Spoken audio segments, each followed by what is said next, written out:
ನಮಸ್ಕಾರ ವೀಕ್ಷಕರೇ, ನಾವು ಮನೆಯನ್ನು ಎಷ್ಟೇ ಸುಂದರವಾಗಿ ಅಲಂಕರಿಸಿದರೂ ಏನಾದರೂ ಒಂದು ಕಡಿಮೆ ಅನಿಸ್ತಾನೆ ಇರುತ್ತೆ.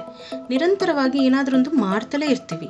ಹಾಗಾಗಿ ಇವತ್ತು ನಾವು ಕ್ಲೇಯನ್ನು ಬಳಸಿ ಒಂದು ಸುಂದರವಾದ ಆಂಟಿಕ್ ಬೌಲನ್ನು ಹೇಗೆ ಮಾಡೋದು ಅಂತ ನೋಡೋಣ ಬನ್ನಿ.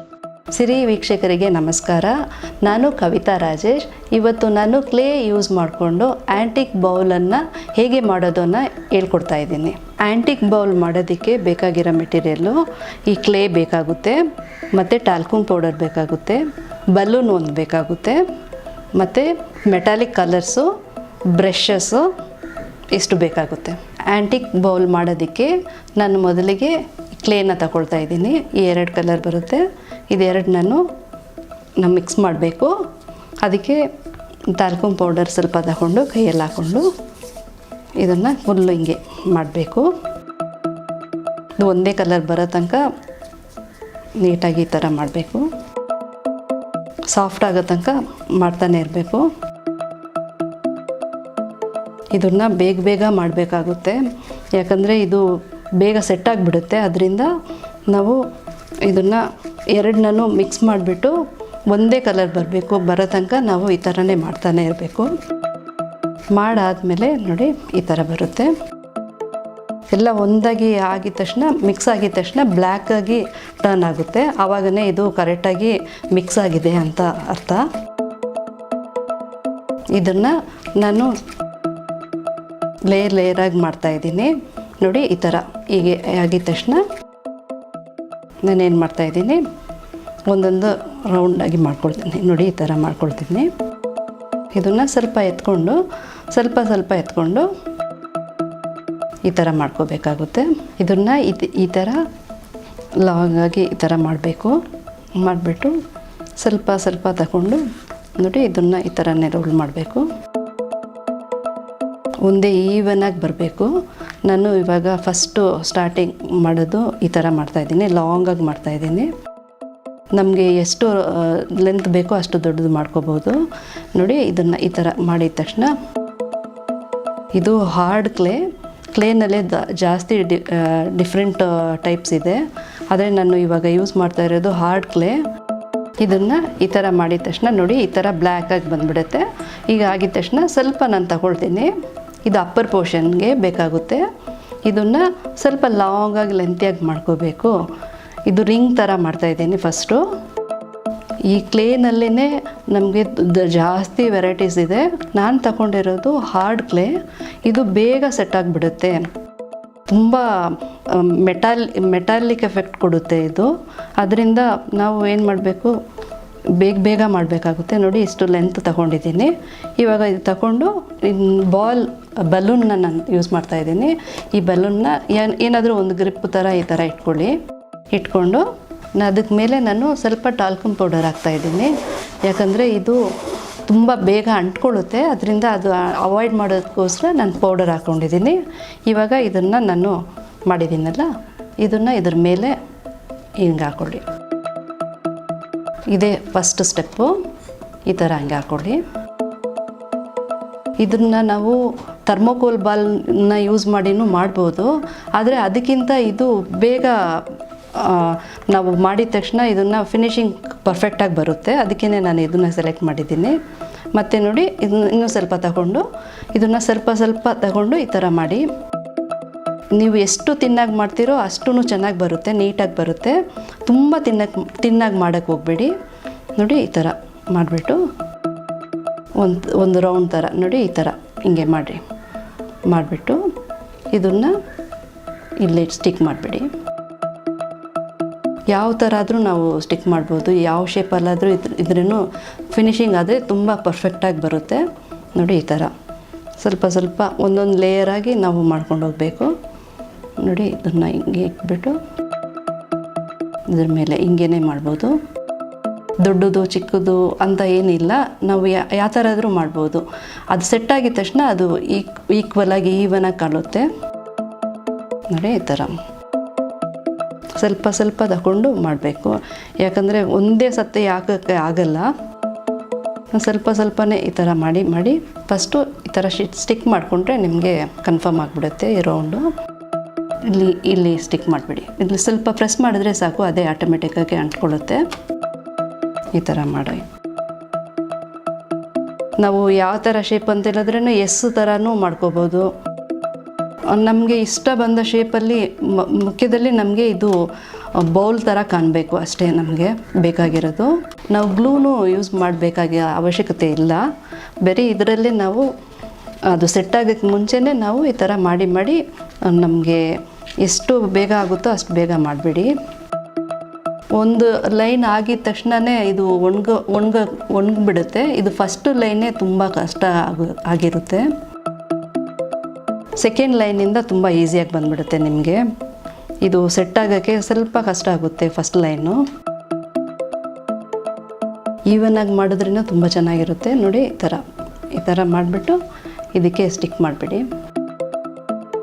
ಇದು ಒಣಗಿದ ತಕ್ಷಣ ಮೆಟಲ್ ಇರುತ್ತಲ್ಲ ಅದೇ ಥರನೇ ಎಫೆಕ್ಟ್ ಕೊಡುತ್ತೆ. ತುಂಬ ಸ್ಟ್ರಾಂಗಾಗಿ ಆಗುತ್ತೆ. ಇದು ಕೆಳಗಡೆ ಬಿದ್ದರೂ ಏನೂ ಆಗಲ್ಲ, ಒಡೆದೋಗಲ್ಲ, ಆ ಥರ ಆಗಿಬಿಡುತ್ತೆ. ಇದನ್ನು ನೀವು ಫಸ್ಟ್ ಲೇಯರ್ ಅಂಟಿಸುವಾಗಲೇ ಸೆಕೆಂಡ್ ಲೇಯರ್ ಹೋಗೋಷ್ಟರೊಳಗೆ ಫಸ್ಟ್ ಲೇಯರು ಫುಲ್ ಒಣಗಿರುತ್ತೆ. ಅದಕ್ಕೆ ಅಂತೇಳ್ಬಿಟ್ಟು ನಾವು ಕನ್ಫರ್ಮಾಗಿ ಹೇಳೋಕ್ಕಾಗಲ್ಲ ಫುಲ್ ಒಣಗಿದೆ ಅಂತೇಳ್ಬಿಟ್ಟು. ಇದು ಒಣಗೋಕ್ಕೆ ಅಟ್ಲೀಸ್ಟ್ 48 ಅವರ್ಸ್ ಆದರೂ ಬೇಕಾಗುತ್ತೆ. ಎಲ್ಲ ಫಿನಿಷಿಂಗ್ ಆದಮೇಲೆ 48 ಅವರ್ಸ್ ಒಣಗೋಕ್ಕೆ ಬಿಡಬೇಕು. ಈ ಥರ ಇಟ್ಬಿಡಿ. ಇಲ್ಲಿ ಮೇಲೇನೂ ಸ್ಟಿಕ್ ಆಗಬೇಕು, ಸೈಡಲ್ಲೂ ಸ್ಟಿಕ್ ಆಗಬೇಕು. ಬೇಗ ಮಾಡಬೇಕಾಗುತ್ತೆ ಇದನ್ನು. ಇಲ್ಲಾಂದರೆ ನಾವು ಸ್ವಲ್ಪನೇ ಈ ಕ್ಲೇನ ತಗೊಂಡು ಮಿಕ್ಸ್ ಮಾಡಿ ಮಾಡ್ಬೋದು. ಇದು ಒನ್ಸ್ ಸೆಟ್ ಆಗಿಬಿಟ್ರೆ ನಮಗೆ ಏನು ತೊಂದರೆ ಇರಲ್ಲ. ಪೇಂಟಿಂಗ್ ಎಲ್ಲ ಮಾಡೋಕ್ಕೆ ತುಂಬ ಕನ್ವೀನಿಯೆಂಟ್ ಆಗಿರುತ್ತೆ. ಇದು ಒಣಗೋ ತನಕ ಸ್ವಲ್ಪ ಪ್ರಾಬ್ಲಮ್ ಆಗಿರುತ್ತೆ. ಈ ಬೆಲೂನನ್ನು ಜಾಸ್ತಿ ಪ್ರೆಸ್ ಮಾಡಬೇಡಿ. ಇದು ನೋಡಿ, ಇದು ಫಿನಿಷಿಂಗ್ ಆಗ್ತಾಯಿದೆ ಫಸ್ಟ್ ಲೈನು. ಇದು ಬಂದ್ಬಿಟ್ಟು ಇಲ್ಲಿನೂ ಸ್ಟಿಕ್ ಮಾಡಬೇಕು, ಇದಕ್ಕೂ ಸ್ಟಿಕ್ ಮಾಡಬೇಕು. ಇದು ಫೈನಲಾಗಿ ಫಸ್ಟ್ ಲೈನ್ ಆಯಿತು. ಇವಾಗ ಇದು ಇಷ್ಟು ಫಸ್ಟ್ ಲೈನ್ ಆಗಿದೆ. ಇವಾಗ ನೆಕ್ಸ್ಟ್ ಲೈನ್ ತೋರಿಸ್ತಾ ಇದ್ದೀನಿ. ನೆಕ್ಸ್ಟ್ ಲೈನ್ಗೆ ನಾನು ಸ್ವಲ್ಪ ದೊಡ್ಡ ಸೈಜ್ ಮಾಡ್ತಾಯಿದ್ದೀನಿ. ಇದಕ್ಕಿಂತ ಸ್ವಲ್ಪ ದೊಡ್ಡ ಸೈಜ್ ಮಾಡ್ತಾಯಿದ್ದೀನಿ ರೌಂಡು. ನೋಡಿ, ಇವಾಗ ನೆಕ್ಸ್ಟ್ ಲೈನ್ ಮಾಡೋದು ಹೀಗೆ ಇಟ್ಬಿಟ್ಟು ಇದೆರಡು ಮಧ್ಯದಲ್ಲಿ ಈ ಥರ ಇಟ್ಬಿಟ್ಟು ಇದನ್ನು ಸ್ವಲ್ಪ ಎಕ್ಸ್ಪೆಂಡ್ ಮಾಡಿ ಸ್ವಲ್ಪ ಈ ಥರ ಮಾಡಿದ್ರೆ ಇದಕ್ಕೆ ಸಪೋರ್ಟ್ ಕೊಟ್ಟಂಗೆ ಆಗುತ್ತೆ. ನೋಡಿ, ಈ ಥರ ಮಾಡಿ. ಅದಕ್ಕಿಂತ ಸ್ವಲ್ಪ ದೊಡ್ಡ ರೌಂಡು ಫಸ್ಟ್ ಲೈನ್ಗೆ ಸ್ವಲ್ಪ ಚಿಕ್ಕದಾಗಿ ಮಾಡಿದೆ. ಇವಾಗ ಸ್ವಲ್ಪ ದೊಡ್ಡ ಲೈನ್ ಮಾಡ್ತಾಯಿದ್ದೀನಿ. ಯಾಕೆಂದರೆ ಫಸ್ಟ್ ಲೈನು ಅದು ಸೆಟ್ ಆಗೋದು ತುಂಬ ಕಷ್ಟ ಆಗುತ್ತೆ. ಅದರಿಂದ ಇವಾಗ ಸೆಕೆಂಡ್ ಲೈನು ಇರೋದ್ರಿಂದ ದೊಡ್ಡದಾಗಿ ಮಾಡಿಬಿಡ್ತಾಯಿದ್ದೀನಿ. ಆದಷ್ಟು ಇದೆಲ್ಲ ಒಂದಕ್ಕೊಂದು ಟಚ್ ಆಗಂಗೆ ಮಾಡ್ಕೊಬಿಡಿ. ನೋಡಿ, ಇವಾಗ ಫೈನಲಾಗಿ ಕಂಪ್ಲೀಟ್ ಆಗಿದೆ. ಇದಾಗಿದ ತಕ್ಷಣ ಈ ಥರ ಕಾಣುತ್ತೆ. ನೋಡಿ, ಈ ಥರ ಕಾಣುತ್ತೆ. ಇದನ್ನು ಮೊದಲೇ ನಾವು ಇದನ್ನು ಬಲೂನಲ್ಲಿ ಇಟ್ಟಿದ್ದೀವಲ್ಲ, ಆದ್ದರಿಂದ ಇವಾಗ ಬಲೂನ್ನ ನೋಡಿ ಈ ಥರ ಪ್ರೆಸ್ ಮಾಡಿಕೊಳ್ಳಿ. ನಾವು ಪೌಡರ್ ಹಾಕಿರೋದ್ರಿಂದ ಅದೆಲ್ಲ ಅಂಟ್ಕೊಳ್ಳದೆ ಇರುತ್ತೆ. ಈ ಥರ ಮಾಡೋದ್ರಿಂದ ಅದು ಲೂಸ್ ಮಾಡ್ದಂಗೆ ಆಗುತ್ತೆ. ಇವಾಗ ನಾನು ಏನು ಮಾಡ್ತಾಯಿದ್ದೀನಿ, ಇದನ್ನು ಕಟ್ ಮಾಡ್ತಾಯಿದ್ದೀನಿ. ನೋಡಿ, ಈ ಥರ ಕಟ್ ಮಾಡ್ತಾಯಿದ್ದೀನಿ. ಕಟ್ ಮಾಡಿದ ತಕ್ಷಣ ಈ ಬಲೂನ್ನ ತೆಗೆದುಬಿಡ್ತೀನಿ. ನೋಡಿ, ಫೈನಲಾಗಿ ಈ ಥರ ಬರುತ್ತೆ ಈ ಬೌಲು. ಇದನ್ನು ನಾವು ಪೇಂಟ್ ಮಾಡಬೇಕಾಗುತ್ತೆ. ನಾನು ಮೆಟಾಲಿಕ್ ಕಲರು ತಗೊಳ್ತಾ ಇದ್ದೀನಿ. ನೋಡಿ, ಇದು ಕಾಪರ್ ಕಲರ್ ತಗೊಳ್ತಾ ಇದ್ದೀನಿ. ಕಾಪರ್ ಕಲರ್ನ ತಗೊಂಡು ರೌಂಡ್ ಬ್ರಷಲ್ಲಿ ಈ ಥರ ಕೊಡ್ತಾಯಿದ್ದೀನಿ. ಇದು ಆ್ಯಂಟಿಕ್ ಬೌಲ್ ಆಗಿರೋದ್ರಿಂದ ಈ ಥರನೇ ಸ್ವಲ್ಪ ಟಚಪ್ ಕೊಡ್ತಾಯಿದ್ದೀನಿ. ಮೆಟಾಲಿಕ್ ಕಲರ್ಸಲ್ಲಿ copper colour, silver colour, gold colour, ಈ ಥರ ಪರ್ಲ್ ಕಲರು ಇದೆಲ್ಲ ಬರುತ್ತೆ. ಆದರೆ ನಾನು ಇದು ಚೂಸ್ ಮಾಡ್ಕೊಂಡಿದ್ದೀನಿ. ನೀವು ಮೇಲೇನೂ ಪೇಂಟ್ ಮಾಡಬೇಕಾಗುತ್ತೆ. ಮತ್ತು ಒಳಗಡೆನೂ ಫಸ್ಟು ಮೇಲೆ ಮುಗಿಸ್ಬಿಡಿ. ಇದು ಒಣಗೋಷ್ಟರೊಳಗೆ ಒಳಗಡೆ ಮಾಡಿಬಿಡಿ. ಈ ಥರ ನೀಟಾಗಿ ಮಾಡ್ಬೋದು. ಬೇಕಾದರೆ ನಿಮಗೆ 2 ಕಲರ್ ಬೇಕಂದರೆ 2 ಕಲರ್ನೂ ಯೂಸ್ ಮಾಡ್ಬೋದು. ಯಾವ ಥರ ಮಾಡಿದ್ರೂ ತುಂಬ ಚೆನ್ನಾಗಿ ಕಾಣುತ್ತೆ. ಆದರೆ ಇದು ಒಣಗೋಕ್ಕೆ ಅಟ್ಲೀಸ್ಟ್ 48 ಅವರ್ಸ್ ಆದರೂ ಬೇಕಾಗುತ್ತೆ. ಆವಾಗನೇ ಇದು ಪರ್ಫೆಕ್ಟಾಗಿ ಒಣಗಿರುತ್ತೆ ಅಂತ ಅರ್ಥ. ನೀವು ಅಂಟಿಸುವಾಗ ಅದನ್ನು ಒಂದೊಂದು ರೌಂಡ್ನು ಅಂಟಿಸುವಾಗ ಎಲ್ಲದಕ್ಕೂ ಪಕ್ಕದಲ್ಲಿರೋದಕ್ಕೆ ಟಚ್ ಆಗಬೇಕು. ಆವಾಗನೇ ಅದು ಸ್ಟ್ರಾಂಗಾಗಿ ಅಂಟಿರುತ್ತೆ. ನೋಡಿ, ಮೇಲ್ಗಡೆ ಒಂದು ಸತಿ ಹೊಡೆದ್ಬಿಟ್ಟು ನೀವು ಇಲ್ಲಿ ಹೊಡಿವಾಗನೇ ಪೇಂಟ್ ಮಾಡುವಾಗನೇ ಒಳಗಡೆಯಿಂದನೂ ಈ ಥರನೂ ಹೊಡ್ಕೊಬಿಡಿ. ನೋಡಿ, ಈ ಥರ. ಇದಕ್ಕೇನೋ 2 ಸತಿ ಬೇಕಾಗುತ್ತೆ. 2 ಸತಿ 2 ಕೋಟ್ ಪೇಂಟ್ ಮಾಡಬೇಕಾಗುತ್ತೆ. ಮೊದಲನೇ ಕೋಟಲ್ಲಿ ಒಂದು ಥರ ಟ್ರಾನ್ಸ್ಪರೆಂಟಾಗಿ ಕಾಣುತ್ತೆ. ಇನ್ನೊಂದು ಕೋಟ್ ಹೊಡೆದ್ರೆ ಪರ್ಫೆಕ್ಟಾಗಿ ಕಾಣುತ್ತೆ, ಆ್ಯಂಟಿಕ್ ಲುಕ್ಕೆ ಕೊಡುತ್ತೆ. ಇದನ್ನು ಶೋ ಪೀಸಾಗಿ ಇಟ್ಕೋಬೋದು, ಶೋಕೇಸಲ್ಲಿ ಇಡ್ಬೋದು, ಇಲ್ಲಾಂದರೆ ಏನಾದರೂ ಸ್ಟೋರ್ ಮಾಡಿನೂ ಇಡ್ಬೋದು. ಈ ಮಾರ್ಬಲ್ಸ್ನ ಸ್ಟೋರ್ ಮಾಡಿ ಇಟ್ರೂ ತುಂಬ ಚೆನ್ನಾಗಿ ಕಾಣುತ್ತೆ ಇದು. ಅಲ್ಲಲ್ಲಿ ಮಿಡ್ಲಲ್ಲಿ ಗ್ಯಾಪ್ ಇದ್ದರೆ ಅದನ್ನು ಫುಲ್ ಕವರ್ ಮಾಡಿ. ಅದಕ್ಕೇ ಈ ರೌಂಡ್ ಬ್ರಷ್ ನಾನು ಯೂಸ್ ಮಾಡ್ತಾಯಿದ್ದೀನಿ. ಫ್ಲ್ಯಾಟ್ ಬ್ರಷಲ್ಲಿ ಆಗಲ್ಲ. ಇದೇ ಮುಕ್ಕಾಲು ಭಾಗ ಆಗಿಬಿಡುತ್ತೆ ನಾವು ಈ ಕಡೆಯಿಂದ ಪೇಂಟ್ ಮಾಡಿದ್ರೇ. ಇನ್ನು ಇರೋದನ್ನ ಒಳಗಡೆಯಿಂದ ಹಾಕ್ಕೋಬೋದು. ಬೇಕಾದರೆ ನಿಮಗೆ ಇನ್ನೂ ಅಟ್ರ್ಯಾಕ್ಟಿವ್ ಆಗಿ ಇರಬೇಕು ಅಂತ ಅನ್ನಿಸಿದ್ರೆ ಕುಂದನ್ ಸ್ಟೋನ್ನ ಮಧ್ಯದಲ್ಲಿ ಸ್ಟಿಕ್ ಮಾಡಿದ್ರೆ ಇನ್ನೂ ಚೆನ್ನಾಗಿರುತ್ತೆ. ಸ್ಟೋನ್ಸು, ಅಯನ್ ಸ್ಟೋನ್ಸು ಎಲ್ಲ ಸಿಗುತ್ತೆ. ಅದನ್ನು ನೀವು ಸ್ಟಿಕ್ ಮಾಡ್ಬೋದು. ಈ ಎಡ್ಜಲ್ಲಿ ನೀವು ಅಟ್ಯಾಚ್ ಮಾಡಿರೋದೇ ಗೊತ್ತಾಗಲ್ಲ ಆವಾಗ. ಇದು ಯಾವ ಸೈಜಲ್ಲಾದರೂ ಮಾಡ್ಕೋಬೋದು, ಸ್ಕ್ವೇರ್ ಶೇಪಲ್ಲೂ ಮಾಡ್ಬೋದು, ಇಲ್ಲಾಂದರೆ ದೊಡ್ಡದಾಗಿ ಗ್ಲಾಸ್ ಟೈಪ್ನೂ ಮಾಡ್ಬೋದು. ಈ ಪೆಬಲ್ಸ್ನೂ ಹಾಕಿಟ್ರೇನು ಇನ್ನೂ ಚೆನ್ನಾಗಿ ಕಾಣುತ್ತೆ ಇದು. ಬರೀ ಟೀಪಾಯ್ ಮೇಲೆ ಪೆಬಲ್ಸ್ ಹಾಕ್ಬಿಟ್ಟು ಇಟ್ರೇನು ತುಂಬ ಇದು ಸಿಂಪ್ಲಿ ಸೂಪರಾಗಿ ಕಾಣುತ್ತೆ. ನೋಡಿ, ಔಟರ್ ಫುಲ್ ಫಿನಿಶಿಂಗ್ ಆದಮೇಲೆ ಆದರೆ ಇದು ಒಣಗೋಕ್ಕೆ 48 ಅವರ್ಸ್ ಬೇಕಾಗುತ್ತೆ.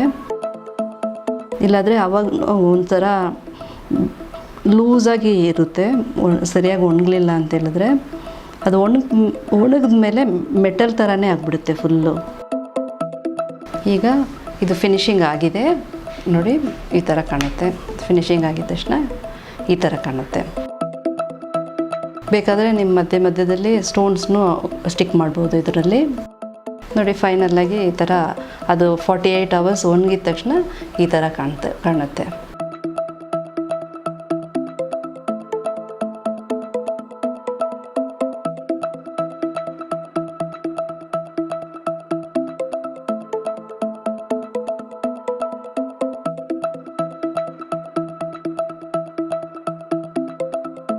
ನೋಡಿದ್ರಲ್ಲ ವೀಕ್ಷಕರೇ, ಕ್ಲೇಯನ್ನು ಬಳಸಿ ಹೇಗೆ ಸುಂದರವಾದ ಆಂಟಿಕ್ ಬೌಲನ್ನು ಮಾಡಬಹುದು ಎಂದು. ವೀಕ್ಷಕರೇ, ನೀವು ಕೂಡ ಇದನ್ನು ಪ್ರಯತ್ನಿಸಿ ನಮಗೆ ತಿಳಿಸಿ. ಇನ್ನೂ ಹೆಚ್ಚಿನ ಅಪ್ಡೇಟ್ಸ್ಗಳಿಗಾಗಿ ಸಿರಿ ಕ್ಲಬ್ ಯೂಟ್ಯೂಬ್ ಚಾನೆಲ್ ಅನ್ನ ಸಬ್ಸ್ಕ್ರೈಬ್ ಮಾಡಿ. ಜೊತೆಗೆ ನೋಟಿಫಿಕೇಶನ್ಗಾಗಿ ಬೆಲ್ ಐಕಾನ್ ಒತ್ತಿ.